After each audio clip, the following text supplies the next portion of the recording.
All right. What is up, guys? Welcome to another Build a Mind podcast. I'm your host, Trevor Bello. Today, we are talking to Gus Holland. Now, Gus is an interesting guest because he's a self proclaimed not a Bitcoin miner, but I disagree. The greatest thing about Bitcoin mining is that you can be a Bitcoin miner and be a large industrial scale elephant class miner, as Bob Burnett would call them, or you can be a small rabbit class Bitcoin miner. And I would say that Gus is a rabbit. He's finding interesting ways to build hash rate out in his house, in his home, and these different use cases where I need heat, I need to find a way because it's cold where I'm at, I need to find a way to create that heat using a Bitcoin miner. And that is exactly what Gus did. So Gus is not a Bitcoin miner, technically, quote unquote. He's not working in the Bitcoin mining space. He's self-employed architectural photographer. He's been doing that for about 5 years. And he did go to business school. He did a brief stint in SaaS marketing, so software as a service marketing. And then he worked in a niche commercial real estate brokerage, cleaning up years of file mismanagement while shooting marketing photography for property listings. So this followed on a decade of personal photographic practice and led into starting a one-man architectural photography business based in Boston, shooting primarily for architects' portfolios, but also for developers, multifamily property managers, restaurateurs, and others in building trades. During this time, Gus discovered Bitcoin, which served as his primary intellectual pursuit for many years. Gus is now a stay-at-home dad of a young child. Now, what's so beautiful about this is you see the journey, and we'll talk to Gus a little bit about it more, but you see this journey of going from working for someone else, going to business school, and then doing your own thing, finding Bitcoin, and it just consuming every aspect of your life, and you going through and trying to learn absolutely everything that you can from it. And now I would say he's doing the most important thing in the entire world, and that is raising a family. So I'm really excited to have this conversation with Gus. A little bit of his background into mining. So he did start with an S9 that he immersed following a YouTube tutorial showing you how to turn an ammo can into an immersion container. His primary goal was heat reuse. As I said earlier, he lives in Minnesota, so it's cold all the time. Maybe not all the time, but cold enough. And he's taken a tour of some interesting companies that we're not going to say the name of, just for for re- realistic, political, ideological, whatever logistic reasons, we're not going to say the company. He took a tour through this facility where horrific customer service was coupled with outright lies and various deceptions. So more recently, he has tinkered with a Loki board and Nord boards, running Frankenstein S19J Pro boards seasonally in his home and garage for heat. His latest acquisition is a BitAxe Gamma, which is now immersed in a gallon of BitCool in his kitchen, serving as a hand warming station and a second-by-second lottery mining machine. So obviously, you can see he is in the Bitcoin mining space, and I want to kind of dive into this BitAxe hand warming station because I have a BitAxe over here that I would like to immerse in some BitCool oil and see how far that goes. So we'll talk to him. We'll get a little bit of a take on what he's doing. But before we get into that, I want to tell you guys about this. Join the Mastermind Club, a weekly gathering of Bitcoin miners sharing insights to help you optimize or build your mining business. Our community fosters open discussion and collaboration, connecting you with experts who can help you overcome challenges and find solutions faster.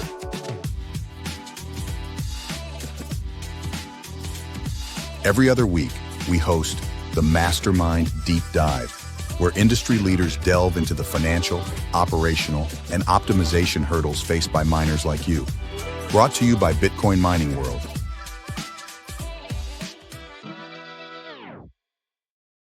All right, everyone, I made it super easy. Go to the link down there at the bottom of your screen or scan the QR code. Join the Mastermind Club. It's completely free. We meet every week. We do deep dives with industry experts and developers, thought leaders, all that stuff. And we talk about Bitcoin mining. It's a great opportunity for anybody who's learning or just wants to immerse themselves in the space. So come hang out with us every Friday. I'll see you guys there. All right. Now, the next thing I want to tell you guys about, I'm going to bring up the link real fast, is the Denver Heat Punks Summit. Now, this is the Undermine Summit. This is a great opportunity for anyone who is curious about heat reuse. Now, this is the inaugural event. There hasn't been a summit like this. We're bringing all of the, I would call them Bitcoin maxis, to the space in Denver to have this conference. There's going to be about 100 people there, 100 attendees, and then various exhibitors and speakers and whatnot. It's going to be awesome. Everybody who's there is interested in pushing the heat punk space, the hash rate heating space forward, and, you know, convincing the large scale manufacturers, the retailers of Bitcoin mining machines and infrastructure that, hey, heat reuse space is a large market and we need you to start developing products and boards and chips for us in these certain configurations. So I'm really excited, really looking forward to this space or this event that I'll be there. I think I'm helping out with a panel with Bitcoin mechanic Tyler Stevens and Matt Hill.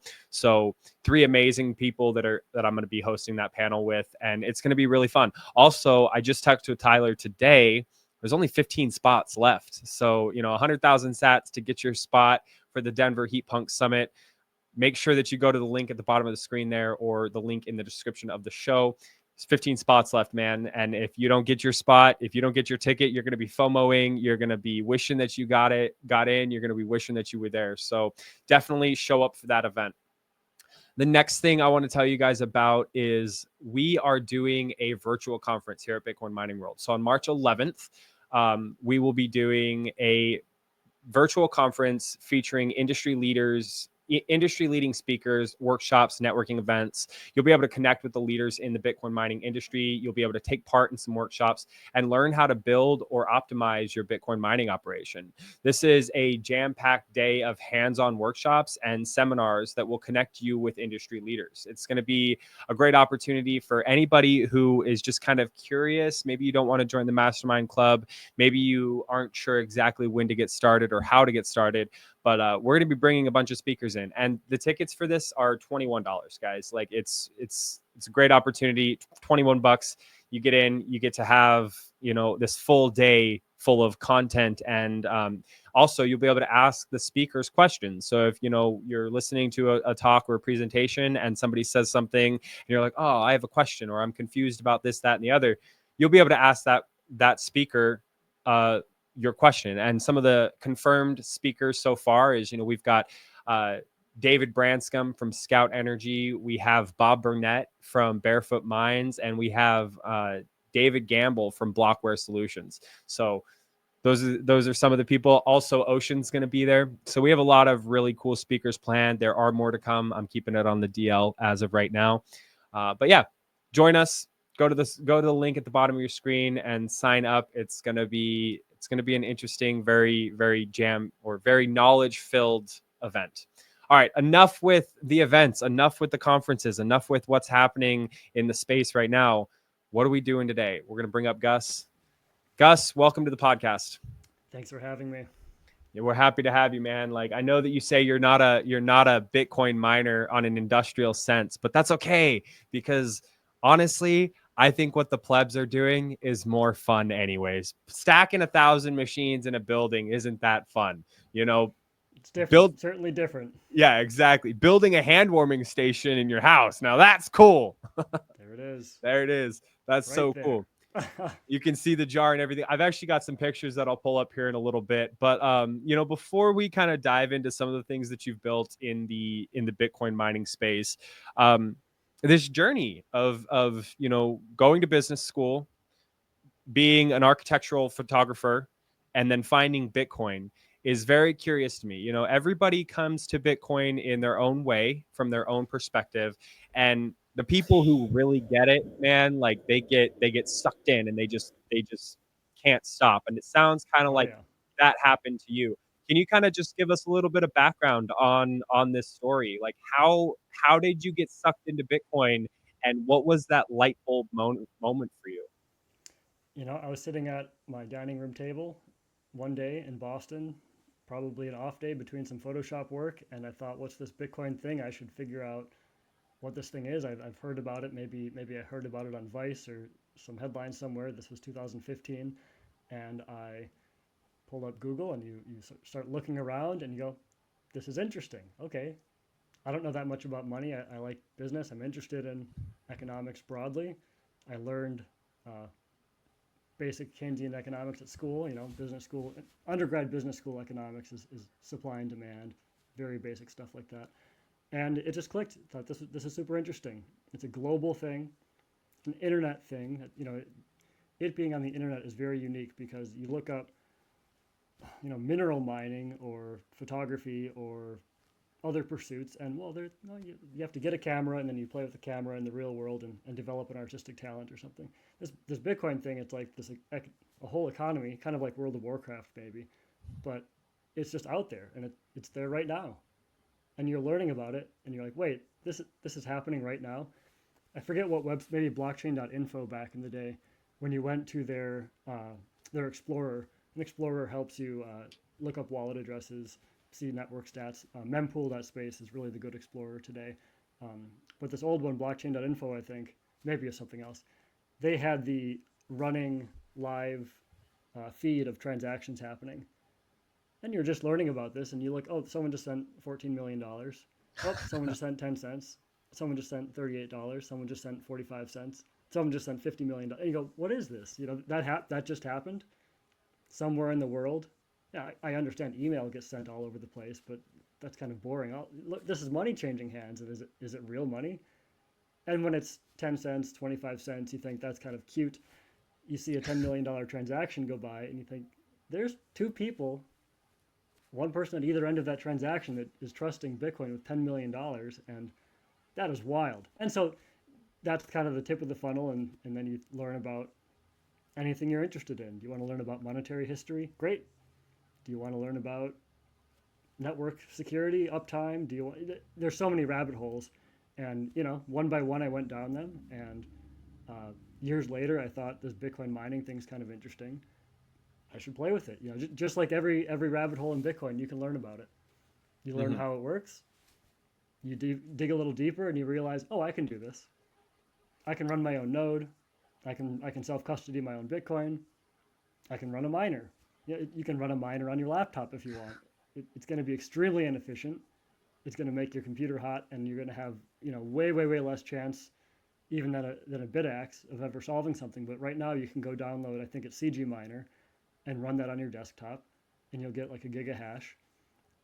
And that's like wild. Like now you could win a block any second. You could win a block, and so it's not this exclusive club of, well, you have to join in, get a license. Be inducted. No. You can download this and within 10 minutes be mining Bitcoin. And so that's kind of this big picture reason why Bitcoin is so interesting. Is it's just like, wow, this is happening, and it's not for everyone, but it's for anyone. And I'm one of those people for whom it's for, and I'm into it. And so it's out there, and so that's kind of the journey over time. Different rabbit holes, different interests, and again, there's no gatekeepers. There's no credentials. The experts are self-appointed, which is maybe the most dangerous type. They rise and they fall. The more time you spend in this space, the more time you see, even recently, some kind of maxi types were promoting some altcoins that they had launched, some meme coins, and you go, wow, that person was pretty interesting for like 2 years. And I think they just rugged like $500,000 on Pump Fun. Very interesting. Yeah. And that's how it is. So it's this wild space, And the Bitcoin, the nature of Bitcoin is anyone can join, anyone can be a part of it, and if you can do it on Bitcoin, then technically you have the right to do it, or the ability to do it. Now, does that make it right? Does it make it in line with the ethos of Bitcoin? Very interesting. Shots fired. Shots fired. It's what does Guy Son say? It's kind of like shitting in the park. Nobody's saying that you can't shit in the park. Like you can, if you have to, if it's going to cause a health emergency, if you're going to die, you should probably shit in the park to save your own life, and maybe, apologize to some people, or but does that at least degrade the park for everybody else? Kind of, yeah, it does. It makes it unusable, or it makes people not incentivized to use it. So, we're calling out you ordinals and runes specifically. Mempool cleared yesterday, I think. That's true. It's I saw that. so That was like, what did Marty Bent said that it would clear, and they were saying, who was it? Saying that it would never clear again. yeah, they had a bet. I think Ben and Yeah, his colleague. Yeah. yeah. So Marty did. I want to know if Marty won the bet, like, because I feel like there was a timeline. It was I supposed think to. Marty tweeted that he won it, and Odell had sent had zapped him the There you go. he's There good you go. good for his word. So. Well, yeah, no, Adele is nothing if not a man of his word. That's for sure. Like, he'll definitely call people out on shit, but if Well, something. you touch on an important, very Bitcoin point here, which is people have opinions, sometimes strong opinions, sometimes they're professional Nobel Prize winning opinions, and sometimes they're just a hunch, and they profess them, especially on Twitter or wherever. They scream it into the void. They write for prestige newspapers, and they say this is why Bitcoin's wrong. This is why it's going to zero. This is why mining is going to use all of the electricity of the entire globe within 10 years. We have a graph. We're smart people. We graphed it out. It's over. Like 10 years from now, it's all going to be Bitcoin mining. These are serious people, and then you go, great. I disagree, but let's let time play out. We're not giving nuclear waste to kids and distributing it to see what happens. We're just running an experiment, and this is pretty interesting. Turns out we're not using all the electricity in the world. Turns out Bitcoin miners are responsible somewhat for getting more generation online than there used to be. Oh, it's pretty interesting. So the time element is this very it shows who's swimming naked, shows who has egg on their face, and if you're humble about it, you come back to Twitter and say, "Wow, I was really wrong. Look what I tweeted here." Michael Saylor's done it. Everyone's done it. Who comes back to it, except for those people who are oftentimes credentialed midwits of some type, who Nouriel Rubini types like that. I'm a Nobel Prize winning. Maybe he's. Oh I yeah, don't know I what his saw that. credentials are, but Nobel he teaches Prize at winning NYU. economist. Well, then he launched his own altcoin. It's Yeah. it's a eco-friendly coin, and they have all this whatever it is. It's hilarious, but it's also this thing where you have to say, well, thanks for your opinion. Maybe you want to fix Bitcoin, so you're trying to take control of it, or maybe you're simply professing that you're smart and everyone else is stupid, and well, everyone's free to do their own research, and that's such a funny term because it got kind of politicized, but it's just. There's no experts in Bitcoin. Again, there's no textbook. There's no Andreas with mastering Bitcoin. Great starting point, but it's not the Bible. It's just like, hey, this is how things work. This is this is how things are currently working versus this is how it should be. Yeah, and that how it should be. Again, it comes back to what you said, opinions. And my grandfather always told me opinions are like assholes. Everyone has one, and they all stink. Yep. So just and letting this is opinions about money, which is perhaps the most perplexing thing. Oh, is it greed? No, it's not. Just there's some greed sometimes, but it's like, well, why do being you interested in not money is not just I want to get more money to. No, that's a thing. It's really wild. It's a very strange technology, the social technology that we use. I want to hear your thoughts on, like, why is money such this huge ambiguous term that everybody has a different opinion on? It's like the word health, No, one cigarette is no amount of smoking cigarettes is safe. And you go, well, you can have a drink or smoke a cigarette or drive your kids to school, and then the experts say that nothing is safe, in the context of damaging your health. And you go, well, okay, money's kind of similar. What is this money thing? Well, people say you should save your money. There's so much wrapped up culturally, cross-culturally. There's different norms around it. Like I was touching on before, there's the greed element. You think people that are interested in money are interested in getting lots of money. You're interested in Bitcoin because you're trying to get rich, and you are promoting this as a pyramid scheme, and so you're actually disingenuous and you're immoral, and please stop, peddling your pyramid scheme, sir. And you go, no, this is like the internet, man. This is really interesting. Before the internet, people were like, oh, well, maybe one day things will be, information will move more quickly, and what will come of that? And then email comes around, and it turns out, hey, this email thing's not very useful because none of my friends have email addresses. Time moves on. Everyone has email. Email mediates our entire, online life. Wikipedia. There's all like the internet now exists, and it didn't used to exist. And now it's this like wild new thing. And Bitcoin's kind of like that, but for money. And everyone's like, this Bitcoin thing, it's so silly. And money works. We have credit cards. And especially in the West, we have financial services. Why we don't Mhm. need Bitcoin? We don't need the internet. We don't need, electric cars, whatever. It's like, and maybe not electric cars. Um, but money is just this very, very strange thing because it's both the unit, it's your net worth, it's your ability to pay rent, to buy food, Mhm. to think about retirement. You're thinking about money in 40 years. What's the world gonna look like in 40 years, and how much money do I need? Because the experts say I need $2 million to retire. And you go, $2 million. What's that inflation adjusted? $2 million in 2024 dollars, 2025 dollars, and you ask that question, and the whole thing crumbles because everyone assumes money's just money, and you go, no, no, this money thing's very strange. Mhm. Anyway, so Yeah. it's a very long-winded way to Yeah. say that part of why Bitcoin is so interesting is because it's straddling. Is it an asset? Well, what is an asset? What is a money? Well, it's not technically money. And you go, well, let's talk about that. So Yeah. that's a 10 I hour conversation, though. I think that, like everybody has this idea, and what you kind of alluded to is like money works. It's like, well, does it? Does it work? Because yeah, sure, you can take your credit card, you can take your dollar bills or your bank card to a grocery store and you can use it to pay for your goods and services, but what's happening on the back end, Yeah. and where does that money come from? How is it transferred? Nobody understands that, like, when you use your credit card and it clears that right there, and then you wait for your statement to come out a month later, nobody understands that it's still not clearing on the bank's balance sheet or ledger for another 3 months, And it's like, revocable. and Anytime it's in that period, revocable. you could dispute it, you could get the money back. Also, Like, by the way, you swipe your credit card, you're actually taking out a loan. yeah, exactly. Like, But I would like a loan, please, to walk out of the store with my groceries. And people say, no, that's not how it works. You go, no, no. that's You have exactly a how it works. contractual relationship with a financial entity, and they're sending, we'll extend you credit. You swipe this whenever you want, we'll give you a loan. It's a 30-day interest free. After that, the interest starts, ticking. Uh-huh.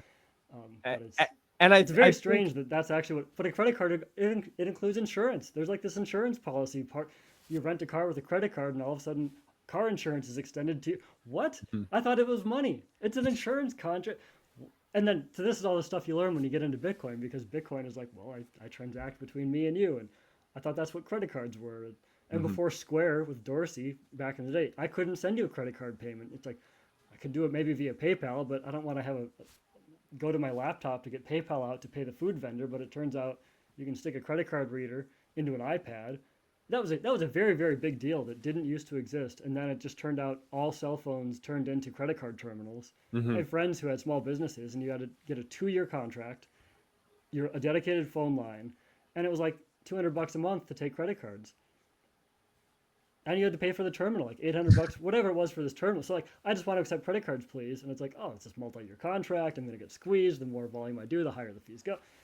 It's very strange that that's money. It's Bitcoin makes it so much easier, man. Like, you it's learn just about Bitcoin and oh, it. Oh, and I think we're gonna get into mining soon, guys. I promise. But I think that this is so interesting because nobody teaches you about money, and there's a reason. right. Whether you think it's a dark reason or just like it's kind of omitted.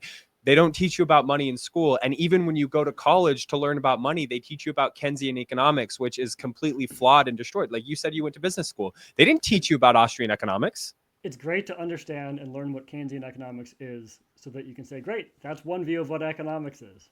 Yeah, but They don't so also tell you there's three other competing schools, one of which might be, it's good to know though. Otherwise, you'll be yeah, ignorant. You wouldn't know well, what you yeah, don't know, or what. but it's so interesting that once you start learning about Bitcoin, you start to, like, all these pieces start to fall together. I never went to Yep. business school. I never learned about money, but I tried to get into the stock market and I tried to, play around with that stuff. And then I found Bitcoin, and then all these little pieces kind of clicked together. And I was like, huh, none of that stuff makes sense. It doesn't make sense. But this thing makes perfect sense for remittances, for sending money overseas, for, buying and transacting with other people and not having to pay these crazy fees. And that was, Right. yeah, sorry. I could go on a rant forever Of about this course, stuff. yeah. So This is the good stuff. This is why we're interested in this. It's not exactly. just like, oh, you can make some money on this thing, put some money into it. It's like, no, this is wild. It's like really interesting because, yet to your point, it reveals what you have not been taught. And you're Yeah. only learning it because you're interested in it. You don't learn this when you go sports betting. You're like, maybe it's fun, you have a good time, you get a little rush, but you don't learn about like, I don't know, the greater financial system and how the financial system ties it globally and what the history. No, you're just like, you want to make some money. You want to Yeah. have a little fun. And then you learn Yeah. about Bitcoin, and people are like, oh, you're just trying to make money. And you're like, here I am talking to some guy about how credit cards, who knows what we're talking about. But it's, it's so much bigger.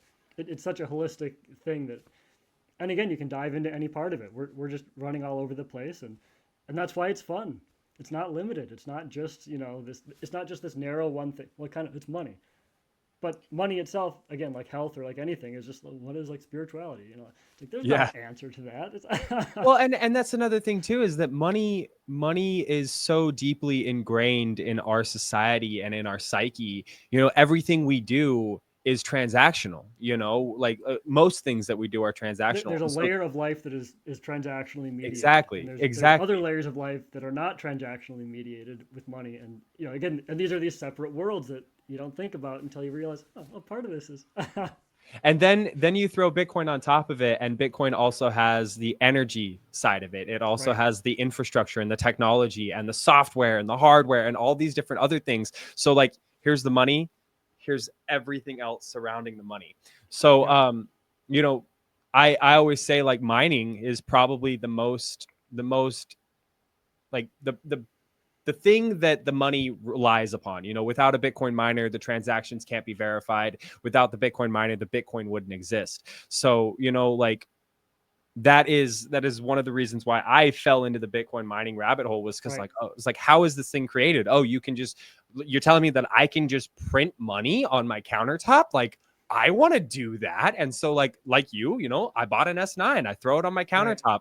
And I've told this story a million times, but my wife comes home and she says, what the hell is that? And I said, oh And you're babe, like, it's our what do you say, Bitcoin miner. honey? Exactly. Like, the doors open, the windows are open, the heat's being ducted outside. She's like, what the hell is that? I'm like, it's my Bitcoin miner, I'm mining Bitcoin. It's like, get it out of my house. And this leads you down this road of like, if you're really interested, if you're really dedicated to like learning how this stuff works, you try to figure out, okay, well, like, how do I underclock this machine? How do I dissipate the heat? Like, how do I make it quiet? All these different things. And it leads you to this place of tinkering and tearing things apart and reinstalling software and firmware and building boxes and Oh ducting and yeah, oh yeah. building an immersion stand for it. So all of that long-winded way of getting into our topic of conversation today, you have built a couple of different heat reuse applications, and that's because you live in Minnesota. It's Oh cold. yeah. I think it was Like negative 17 last week. It's in the 30s today, but it's been whipsawing uh, back and forth. I can't stand the cold. I can't Yep, stand the cold. yep. I am warm-blooded to the core. Like, it can be 74 degrees in my house and I'm like happy. My wife's like, it's too hot in here. And I'm like, no, it's warm. So let's kind of just explore some of these things that you've built. Let's talk about, you built a Loki rig. Let's talk about that. And then we'll kind of get into the BitAxe, because I think we'll cover that last. I'm most curious about that. Very But good. I have a Loki rig right here. I don't know if you Mhm. guys can see that.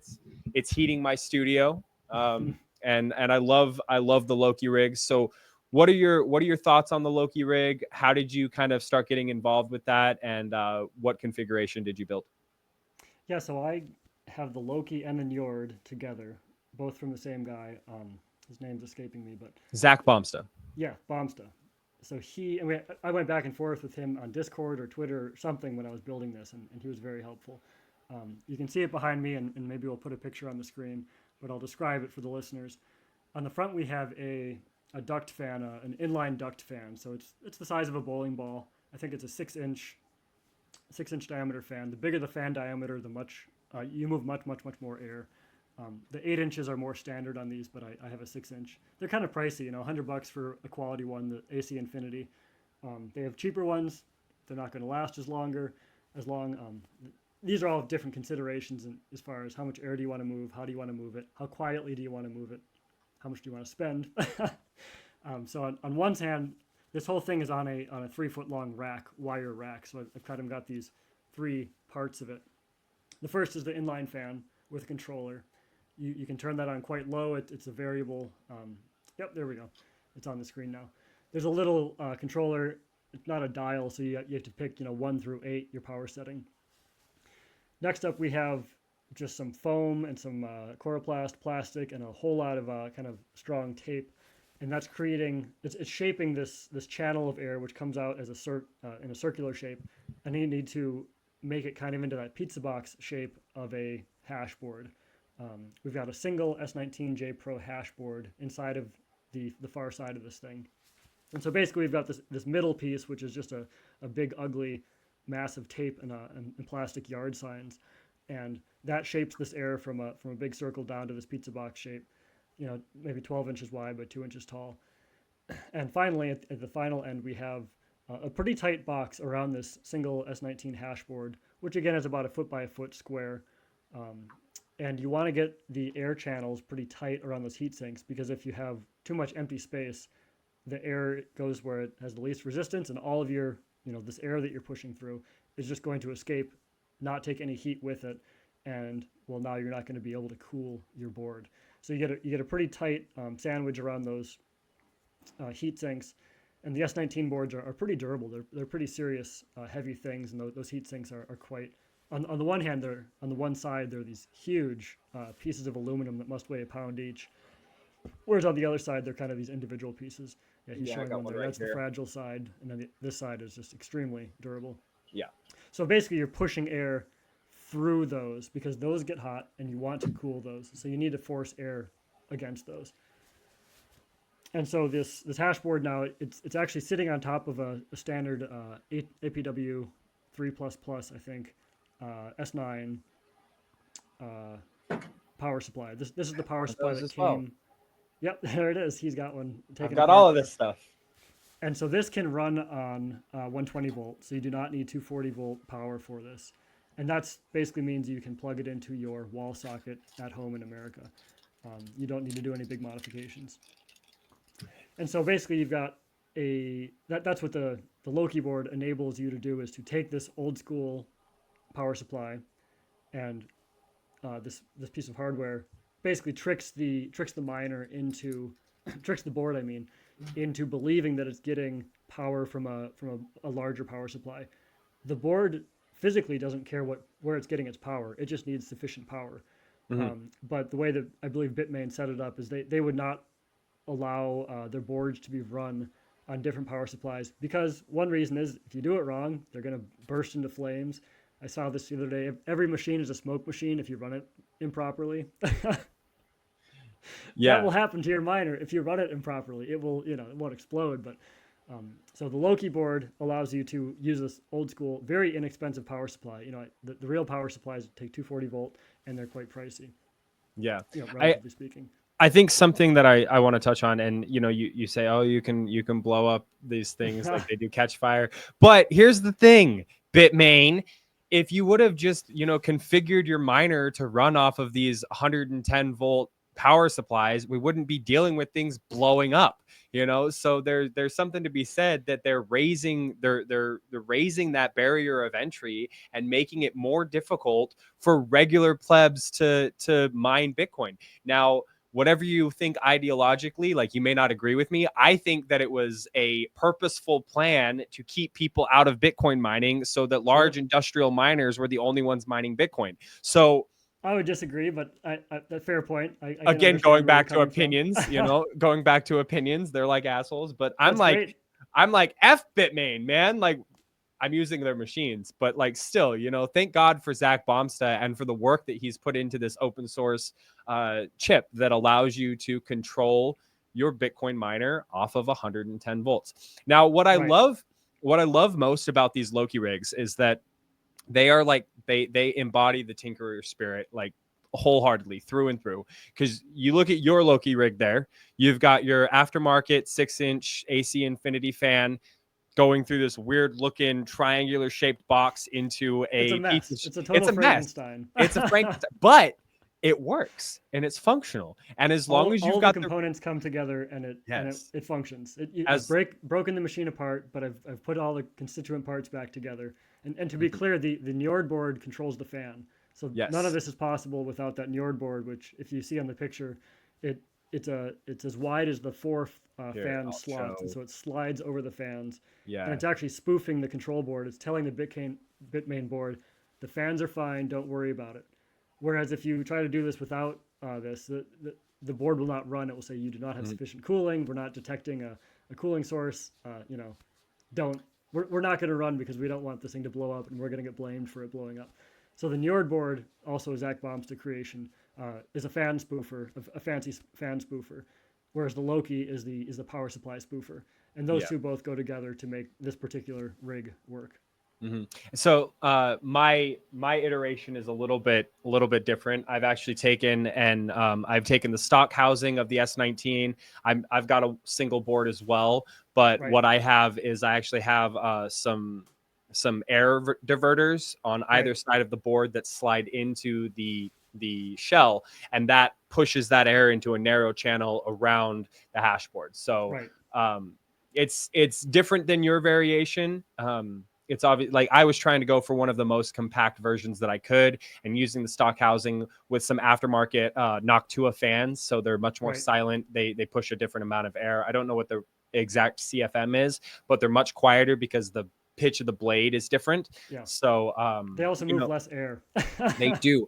But when you have So one you have to be board, careful with that. yeah, Yeah. when you have one board, you don't need to push as much air. And I'm also not running it at its full power. I've actually Yes. got it Yeah. underclocked You're as far as underclocking. it can go. So I But mean, that if is I an important point because you think, oh, the stock fans are loud. I'll get these fans that are $30 a piece or whatever.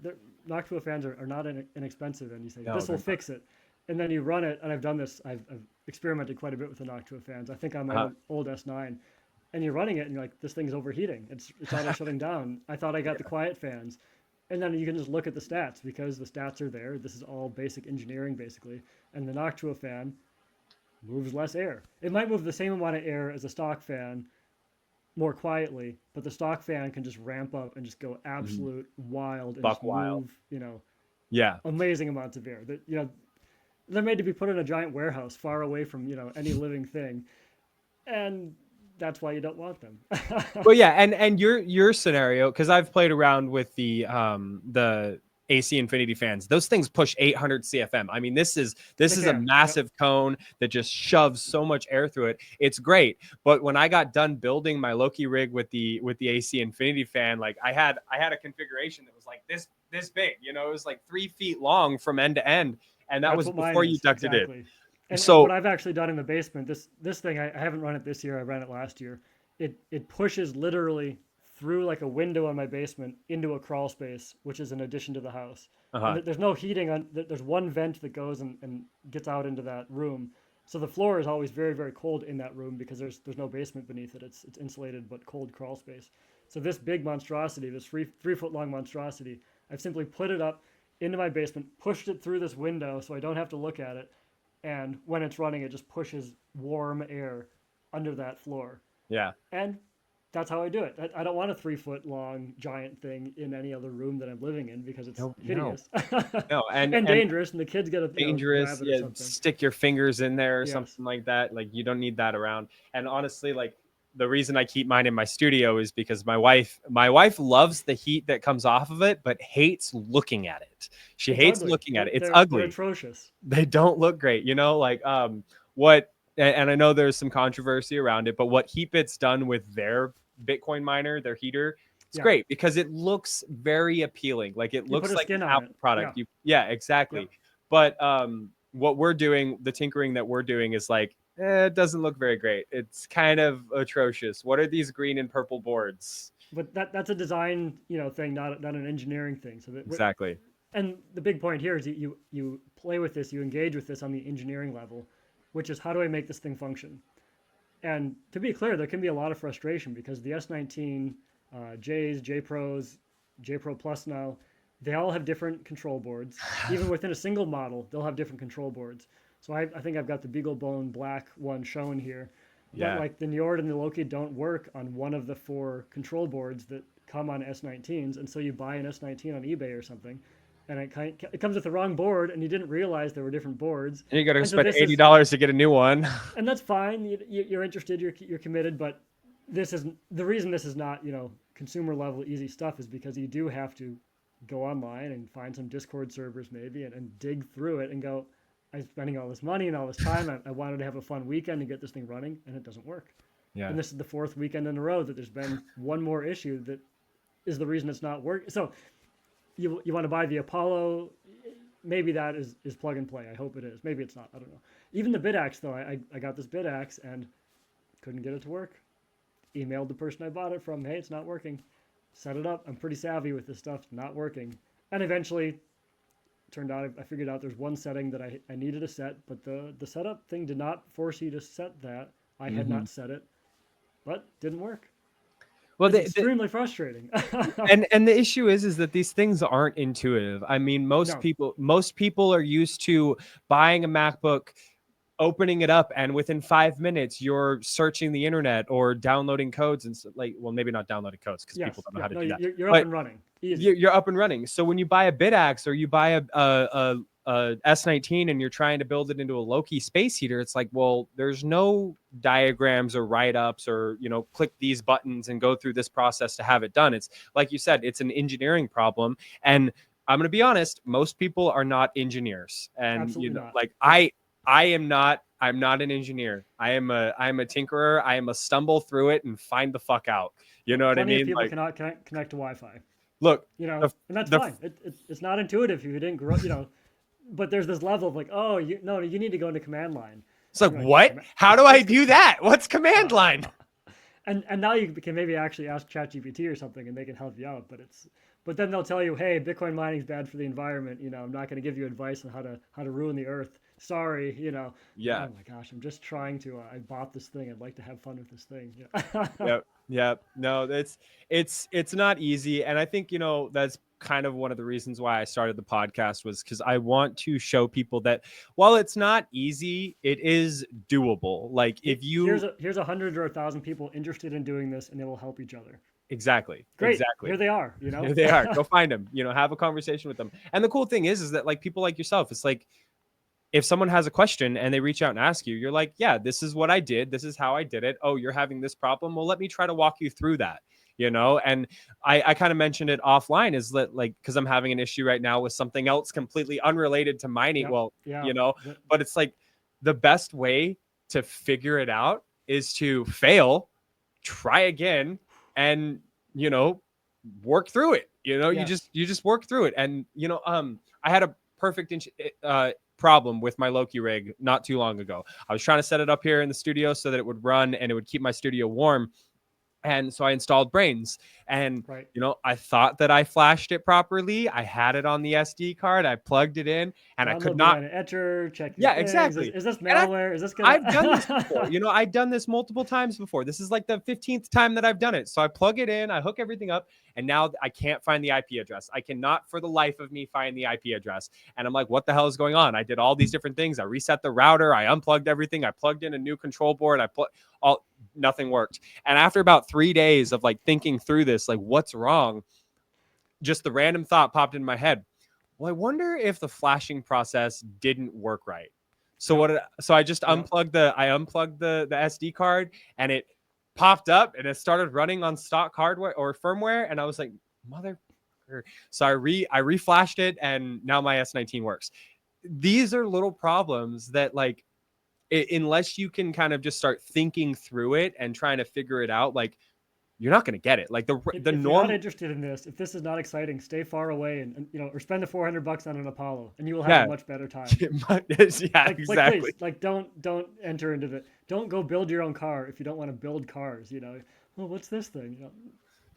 So no, that's kind of where we are. It's like people are self-selecting into, hey, I think I heard that you can get heat out of a Bitcoin miner. For some, that's like the start of a really fun journey, and for others, they're going to spend $1,000 and they're going to get electrocuted, and they're going to test their relationships, and then winter's going to be over by the time they need the heat, and maybe it's wisdom whether you can identify for yourself whether that's you or whether you're the the person that should just buy the commercial solution. And here's another perfect example. So for anybody who doesn't know what this is an APW12 power supply. This comes stock on the S19s and the S21s. There's different variations of it, but this is what one looks like from the inside. What I'm trying to do here, and I've failed twice now, so I'm going to have to try again. But I'm trying to get this to run off of 110 volts. There's Interesting. some brownout detectors that you can solder some resistors on, and it tricks this thing without even having to use the Loki board. It tricks Right. the APW12 into running off of 110. So I have no idea why it doesn't work. I have done this twice now, and I think that I fucked this over. I don't think that this power supply works anymore. Yeah, and maybe So your house's electrical panel isn't actually able to supply. Who like there's so many different things it could be as well. It's like it's a don't touch the troubleshooting process. transistors, by the way.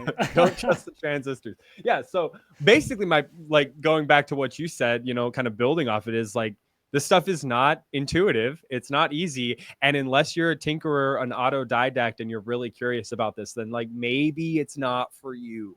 So I think something very relevant here is heating systems in homes and other ways of using heat are also not necessarily that intuitive. And so my previous home, 2,000 square feet maybe, built in 1907, wood frame, all of that. I thought, well, if I can get outside air to cool as a cooling source, then my little S9 that's immersed, that I have a radiator loop, I can run the outside cold air through the radiator with fans that are pulling from the outside. As a result, I'm going to positively pressurize my house, which means I'm going to remove the draftiness elsewhere in my house because the wind blows, or if your house depressurizes because too much air is going out your chimney, all of that air needs to be made up by coming back into your house because, of course, the pressure differential just says, okay, well, air is going to suck through the walls wherever it can find a nook and cranny. So I thought, I'm a genius. I got an S9. I'm going to take 0-degree air, wonderfully cool the S9. I'm going to positively pressurize my house, so I'm no longer going to have any drafty rooms. And this is great. This is wonderful. And it turns out the amount of air that I needed to cool the S9 was like nothing. Like 0-degree air would cool that thing Yeah. so fast, even running at full power.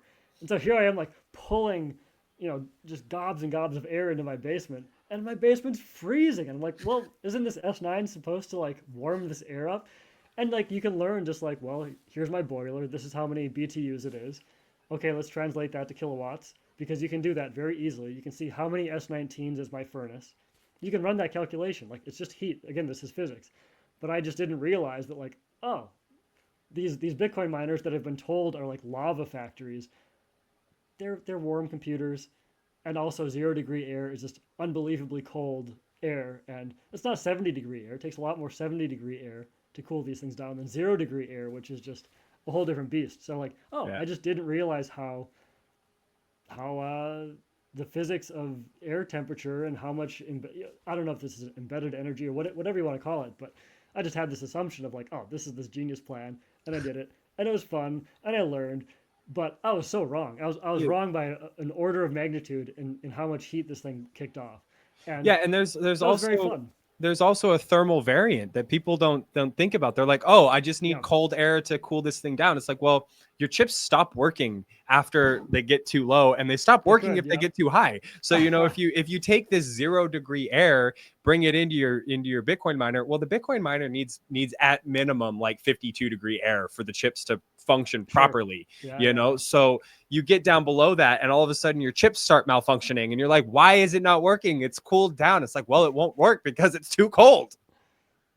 Yep. So and then maybe you live in Colorado and it's high altitude and there's less air, Oh my gosh, like the atmosphere is less dense. Turns out that's actually very important in the context of like how much air are you moving?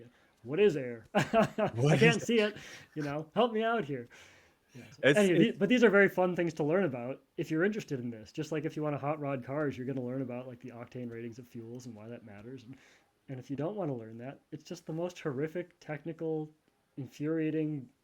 It's going to break your equipment. You're going to have a very bad day. I can't agree with you more on that, Gus, man. Like something that Bob, Paul, and I were discussing is like you can go out and build a hot rod. You can build a Civic, and you can dump $40,000 into it. Is it going to be as safe as the Dodge Hellcat that you spent $80,000 on? Probably not. Is it going to be as fast? Probably not. Is it going to be as reliable? Probably not. Is it going to be fun to build? That depends. Maybe. So maybe. Maybe, yeah. Oh man.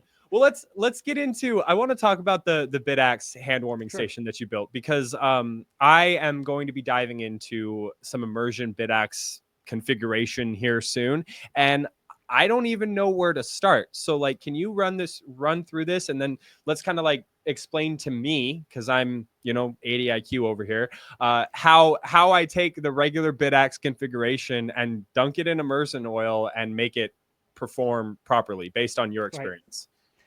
So this is downstream of my original S9 that I dunked. I still have that 5-gallon tub from Engineered Fluids. They make the BitCool 888 formula that I've been trying to give away at the local Minneapolis meetup, and no one wants to take my old Bitcoin coolant.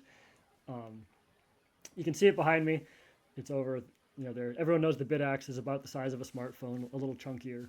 Um, but immersion, the fluid does not conduct electricity. If you look in the alley or you look on the street and you find some power poles, power lines, those big cylinders you see are full of dielectric fluid. They're full of this same basic stuff, and this, in some applications, it's there to prevent arcing from happening. It's there to basically dampen the possibility of shorts happening between wires or transformers or whatever. The important thing is this fluid does not conduct electricity. And so the first time you dunk a computer in this, you're like, this is going to break it. Like, this is going to clearly spark and like hilarity will ensue and my computer's going to die. But instead, you just like take your computer, in this case a BitAxe, and you slowly lower it into this thing. And it's like, yeah, that's fine. That's chill. I don't care.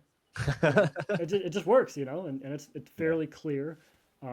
It's kind of like an olive oil or a canola oil on your fingers. You're not sure if it's going to kill you. You're not sure if it's cancerous.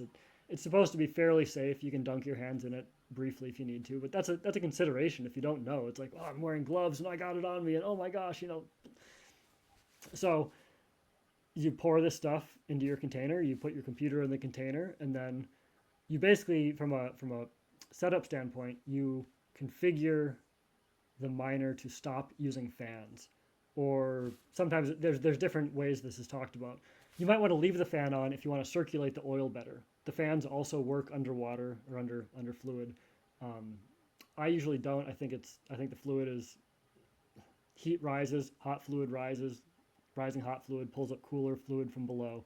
So you get some convection going on naturally, I believe. I'm not totally sure. Not sure whether that's enough or whether that's not enough.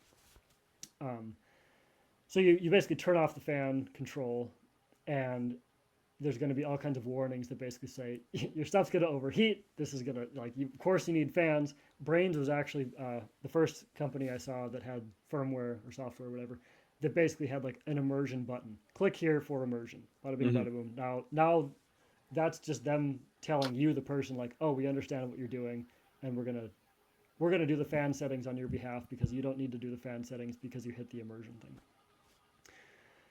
So fans with air remove heat from the miner, of course, by pushing air over the heat sinks primarily. With the fluid, you're dunked in it, but the hottest part is still the little ASIC chip, and it's the heat sink it has on it. You might be able to get away with taking the heat sink off entirely. Then you're going to have a much hotter, smaller thing that, again, if the fluid convects very efficiently, you're going to have like running fluid over this thing. But I don't know enough about that. I don't want to destroy my little $150 BitAxe, so I left the heatsink on, which the heatsink has that thermal paste that sticks to the ASIC chip, so you have this really good heat transfer so that the ASIC chip can never get that hot because it's always pushing a lot of that heat into this big hunk of metal. The thing with airflow is how many cubic feet of air do I need going over these heat sinks in order to cool it sufficiently. And you can watch in real time on your firmware, like you turn on your S9, your S19, whatever it is, and you just watch that temperature rise and rise. And you've set like your overheat protection shutoff level, but you're watching that temperature go up in that graph, like your hash rate's climbing, your heat's climbing, and you're like, is this gonna go too high? And then you can actually like turn the fan up higher in the case of the AC Infinity fans and just watch the heat lower. Like, whoa, okay, more air equals, and what I tried to do with the big Frankenstein Loki Njord was basically find the rate of airflow that kept it stable, but wasn't full speed, because full speed fan would absolutely keep it stable or keep it nice and low, but I didn't want the noise, because the faster the fan, the more the noise, and I wanted quiet. With the immersion, you have this kind of different kind of issue, which is now the heat is getting into the fluid. The fluid is in a jar, in my case. I don't have a radiator loop. I don't have a pump that's pulling this fluid and pushing it through a dry cooler or some other kind of, like the hot tub. That the hot tub guys are great. Mm-hmm. They are removing heat from their miners by exchanging hot fluid with cooler water through a liquid heat exchanger, and then they have different loops going. So it's kind of an active cooling thing. For me, I just have literally a mason jar that had a wide enough mouth to fit this BitAxe in, and that wasn't enough. If I have just a mason jar, which is about a liter of fluid with the BitAxe in it, and the BitAxe I have underclocked as far as I can go. I don't want to run this thing at 100 watts or whatever it can go up to. I basically want this thing underclocked, because that's just my personal interest. The jar gets hot, cool air touches the jar, takes some of that heat off, but it's not removing enough heat for the BitAxe to not overheat. So I could either, the question here is basically, can you get more? Yeah, here's a picture of it again. The second part here was I'll get a bigger jar, basically a brown sugar jar from the pantry, put the first jar in the second jar, which is larger, and fill the second jar with water. So now I've got water touching the inside jar, which is glass. So pretty good heat transfer between water and glass. Water actually is much better at pulling heat off than the dielectric fluid. So the new generation of hydro-cooled miners are actually better at getting heat off of chips than immersed. Given the same tube of BitCool or water, the water's going to pull more heat off. So that's another thing that you learn. So this current setup, it's a mason jar full of BitCool with a BitAxe in it, with a little power cord coming out the top. That's dunked in a larger jar, which is maybe 1 more liter of fluid, water in this case. That slowly evaporates. I fill that up every couple days. And I've put it on the windowsill above my sink, my kitchen sink. And when it's 30 degrees out, as I've learned, it is not drafty enough on that window to get enough cool air cascading down to basically cool this whole thing off. If it's below 20, below 15, this thing is fine. It goes great. And the BitAxe has a temperature gauge on it, so you can look at it and basically, like, I get up in the morning and I look at the BitAxe, like, is it too hot? Is it not too hot? I don't think it's gonna have a problem if it gets too hot, because it'll shut itself off. I'm not actually sure about that. If it did overheat, it would destroy itself, but it shouldn't have any problem with the fluid's not flammable or anything. So I'm actually in a position right now where this will definitely not work in its current setup in the summer. Mm-hmm. It's not working on warm days, so I have options, which are put it in a bigger container. The bigger the container, the more surface area, the more air contact, the more heat will come off of this thing. I can put it outside. Well, that's like you said. Yeah, you don't want to cool your chips too much.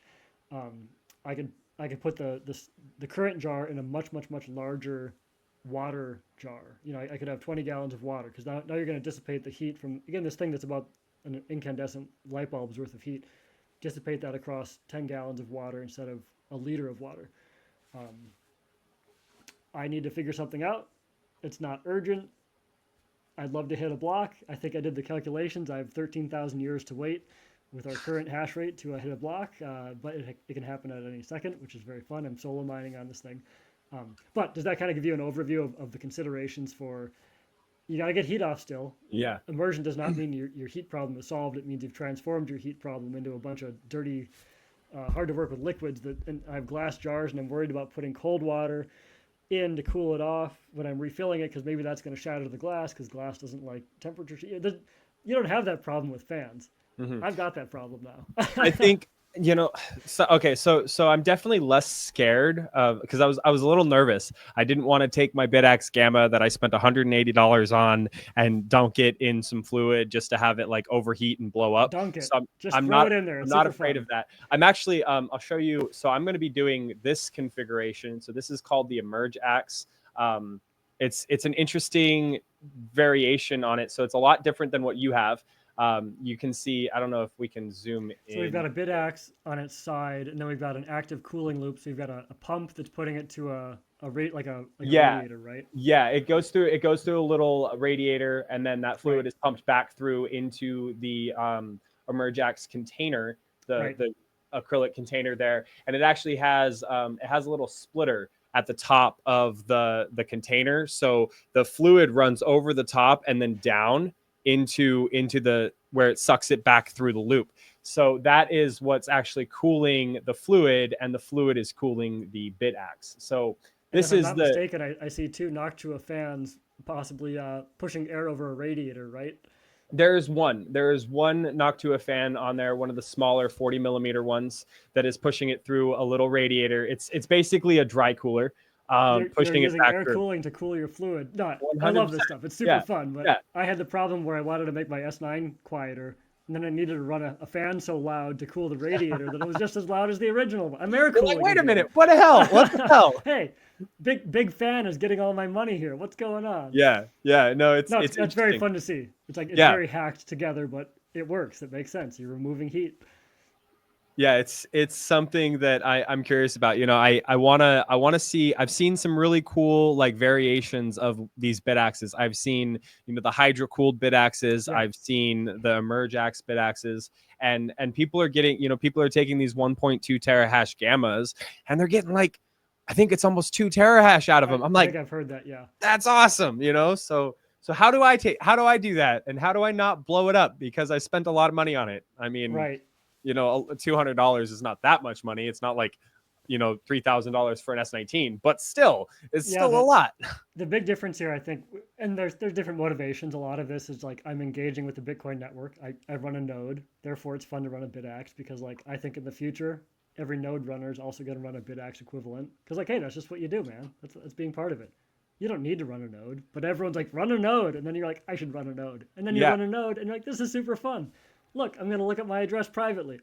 You know, it's like and so when I was first running my S19 in 2017 or 18 or something, I think it was making, you know, $2 a day and probably $2 of electricity. Again, I'm doing it for the heat, but you know, the hash price is 5 cents. And so really overclocking your BitAxe to 2 terahashes, you're like, wow, I went from 5 cents a day to 10 cents a day.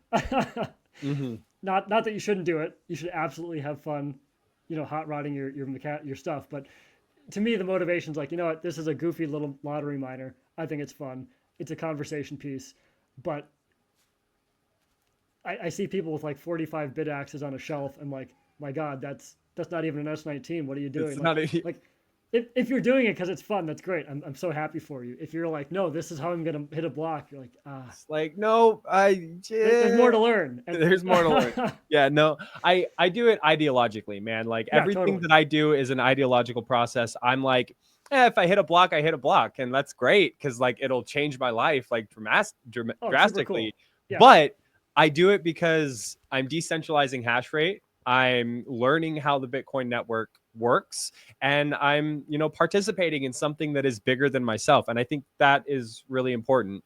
I've said multiple it's times, yeah.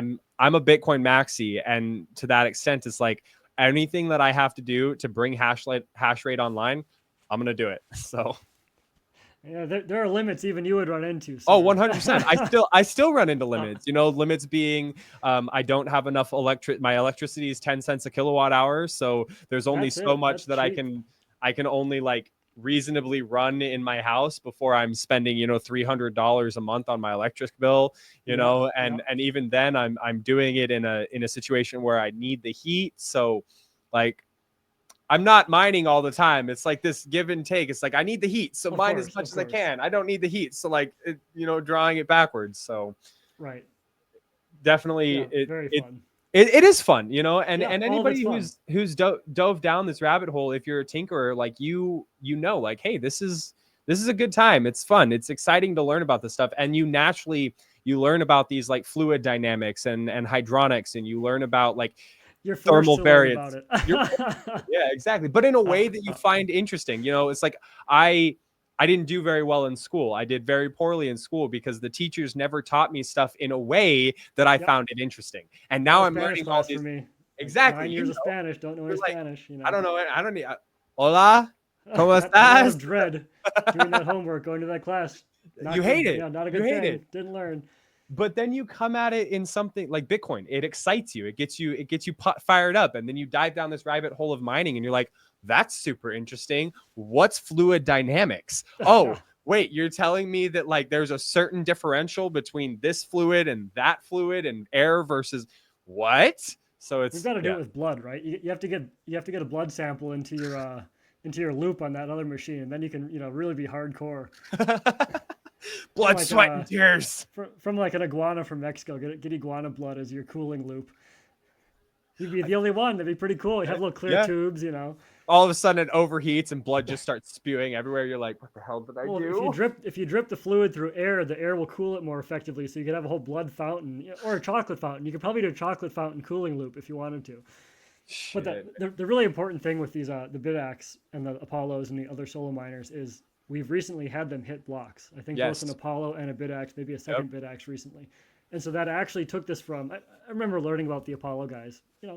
They're doing cool stuff, but the fear is like this entire thing you're doing will never ever every piece of hardware you ever sell will never hit a block. Mm-hmm.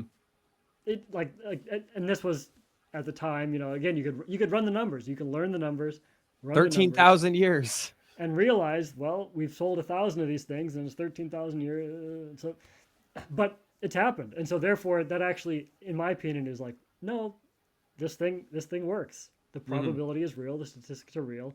If we get 13,000 bit axes running, we're going to hit one every year. Mm-hmm. If you get I actually, 130,000 of them every month, we're going to hit one. Like so, it just like running a node doesn't hit a block. yeah. But if enough people get cheap little miners out there, like people are going to be hitting blocks, and so that's like this flip, the switch flipped where it's like this went from, haha, have fun. It's like gold mining in your backyard, like, oh, we're Yeah. all doing it. I thought I saw something jingle back there or shine back there, but it turns out it's glass. Like no, like someone found like kilos and kilos and kilos because it's like again the analogy doesn't work, but that's kind of why this whole BitAxe thing has gotten exciting is because it's Mm-hmm. not the heat reuse is like, hey, let's break even on what our heat bill would have been and get free Bitcoin. And you run the numbers like, whoa, this could be like $1,000 a winter. This is great. No Yeah. KYC if you do it Big right. If you KYC. want to do it right.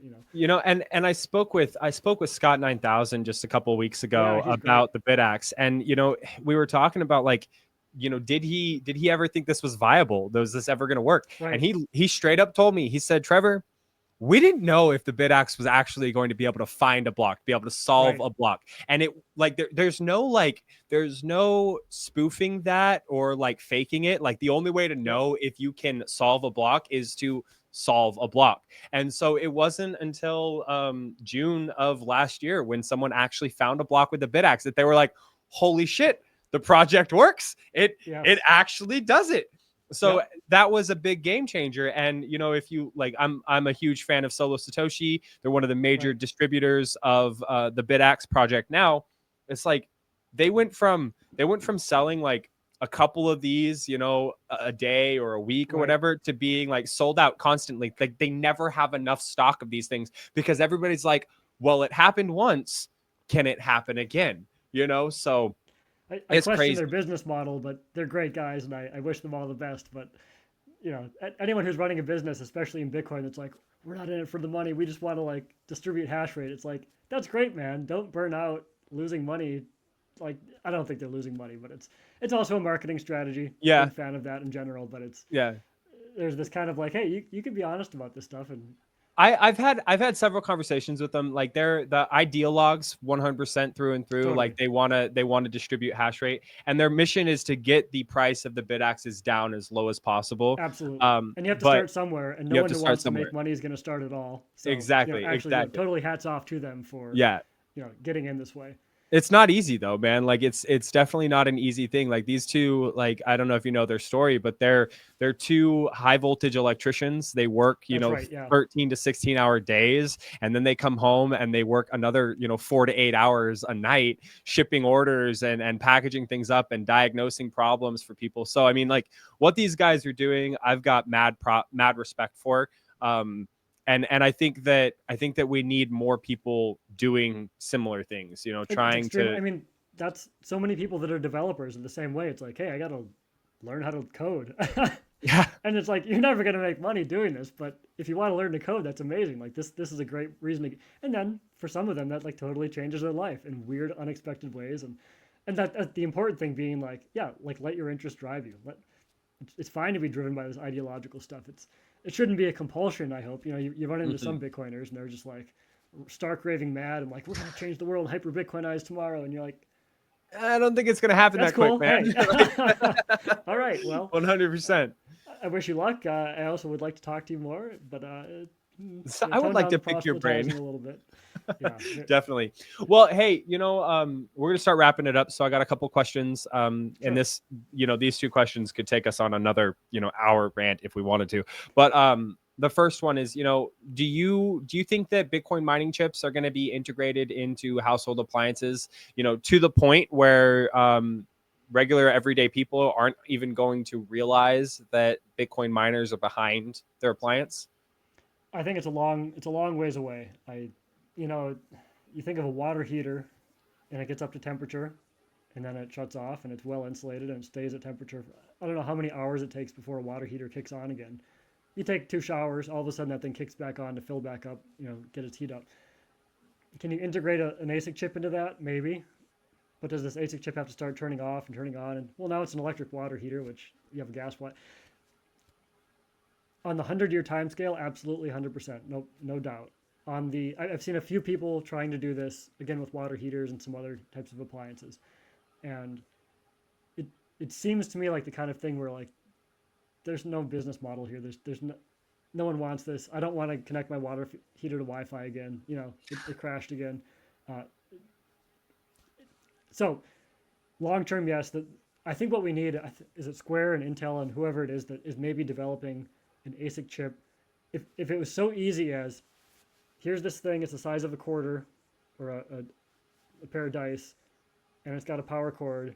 You put this thing in anything, whether it's a water heater or whatever, and it will put out heat, and it's going to auto connect to a pool, and it's going to self-regulate heat, so it'll turn off at 150 or 130, and any appliance maker can now just integrate these by the tens of thousands into their supply chain. Great. Heat reuse is great, but heaters are cheap. You want to heat your garage with an electric heater? It's like $100. You want to heat it with an S19? It's $1,000 an electrician, and and Wi-Fi. And so again, I don't mean to be cynical about it, but we need to see the form factor of ASIC chips. Some company needs to turn that into a thing that can be integrated more easily into a hand warming station. I got cold, a boot warmer. The optimistic take is this will happen actually at the commercial level first. So water heaters for a hotel with 100 rooms, they're doing a lot of showers, they're going through tons of hot water all day long. And they've got maybe a 5 or 10,000 gallon basin that they're keeping heated so they never run out. My water heater at my house, there's 3 of us that use it, it's come and go. So I'm actually quite excited to see, this is the commercial water heater. You sell it to companies in Quebec or other places that have no gas because electric's so cheap. And then you have an amazing story with happy customers making Bitcoin, and it serves their needs, and they're not hobbyists. It's like I've pitched this gas station owner this weird thing that costs a lot, but he's like telling all his friend gas station owners that like they should get them because it meets their business needs. Now, like yes, that's like the interface with the real world and this kind of specialized hardware that we're tinkering with today. Yeah, it's definitely going to take time. I have a more optimistic view on it. Sure. I'm definitely very bullish. Maybe it's just my psyche or my thought process on it, but we need both takes. We need the cynicism just to like push us harder to like be like, hey, you can't do that. Watch me, bro. I get it. And your take is, hey, you spent $50,000 on this thing, and now the hash rate tripled. It's like shit. How do I what's fix hash it? Rate? And you go, ooh. So that again, that's like part of this whole like, is hash rate going to level off? I don't think so. I don't think so either. Therefore, anything that's sold with ASIC chips in it is just like, it's a slow decline. Yeah. And which is fine for us because we know this, but water heaters don't do that. Yeah. And how are you going to convince someone who just spent all this money on infrastructure, like, hey, I'm going to make Bitcoin? well, how come every 4 years the amount of Bitcoin that I make is like significantly less? Right. Also, there's more people competing, so every 2 weeks it's significantly less. Like, what's happening here? How does this process work? So I completely understand your point, and And the it government just banned my water heater. yeah, oh shit, man, like that's a whole nother The guys conversation in the in and of jackboots itself. came in and they ripped my water heater out of my basement. Why'd they do that? Man, I don't think that's gonna I happen. don't think so either. But I I don't want to lose my hot water. I like hot water. they, I how are they like gonna heat. You know? like How are heat. they gonna know? How are they gonna know? Well, now you can get into is mining traffic encrypted, and there's all kinds of weird stuff Oh, around that, which oh that's man, a different a whole rabbit hole. Is yeah, that's a whole nother conversation. does your ISP know you're running a node? Like they know, of course they know. Damn. Okay, that's kind of interesting. Oh, you have 24/7 traffic that can be identified probably pretty easily, fingerprinted as that's an umbral. Yeah. That's Damn not a it, you're security telling cavern. Gus, you're telling me that I'm doxxed. I'm completely doxxed. Privately doxed, but we all are in 100 different ways, and it's fun to learn about. You can learn about, like, you could be the one that breaks the story of like how ISPs are potentially, find an insider. Anyone listening, please, if you know. If you know, you know, and tell the rest of us so that we will know. You All probably right. should get Starlink, probably, actually. Probably. And run VPNs, like powerful ones, not the Express VPN that you just pay for $8 for. VPN Tor, VPN Tor, VPN, and just Yeah, 100%. All right, last question, Gus. What does Bitcoin mean to you? it's just this. It's a new layer. It's a parallel system. It's an evolution of money. And I hope in 10, 20 years it's a totally boring thing, and it was fun to be a part of the creation of it. I'm a parallel systems kind of guy, man. You can change the existing thing, or you can build a new thing, or be a part of a new thing. And Bitcoin is just this really exciting global money, and it makes sense. And it's like, I'm on board. This is a great vision. I love talking about it. And when people say you're just trying to make money, it's like, wow, okay. So you've missed the point. That's a fine point. It can be talked about. You can make common ground with those people. You absolutely can. Yeah. You can say, yeah, let's talk about it. And it's like, oh, I got into running, and someone's like, you're just trying to be healthy. You're like, okay, well. That's actually a good point. So anyway, it's the coolest thing. Yeah, I completely agree. Well, Gus, this has been fun, man. Just Very fun. shooting the shit, talking about Bitcoin mining and Bitcoin and life, and the controversial takes. Is there any last bit of advice you would give, or something that you want to tell the audience? If you're interested, dive deeper. If you're not, find a different way to be interested, or do something better. So Good don't advice. listen to the guy at the party that tells you you need to get into Bitcoin. You can make that decision for yourself. I was that guy, and I'm no longer that guy. Bitcoin's like spirituality. Like, you don't want people coming up and talking to you about spirituality. But if you're like, oh, I got kind of into meditation, and some guy at the party's like, oh, that's pretty interesting. Let me tell you. And they go, that's pretty interesting. But you don't want to be the guy at the party who's like, have you meditated before? It's like, no, get out of here. Hey, have you found Jesus? It's like, oh, that could be like a really interesting, life-changing thing. But you know what? That's not the way to approach it. So. All right, guys, stop You're evangelizing using a credit Bitcoin. card at the grocery store? How could you? How could you? I can't believe it. I sit there. You need to be scanning a QR code. Wait, hold on. What happened to your wallet? That's very fun, Trevor. This was yes, it was a good time. Thank you so much, man. Guys, like I said, there's links to the Undermine conference. There's links to the Bitcoin Mining World Virtual Conference. Find me at both of them. I'll also be at the Alaska Bitcoin Conference coming up in July of this year. So lots of fun things happening. If you guys enjoyed the show, you know what to do. Appreciate everyone. Gus, thank you so much for showing up today. I really appreciate it. Sorry for the roundabout, It's great. trying to find time to do it. It did. All right, guys. We'll see you on the next one. Thank you so much. Very fun.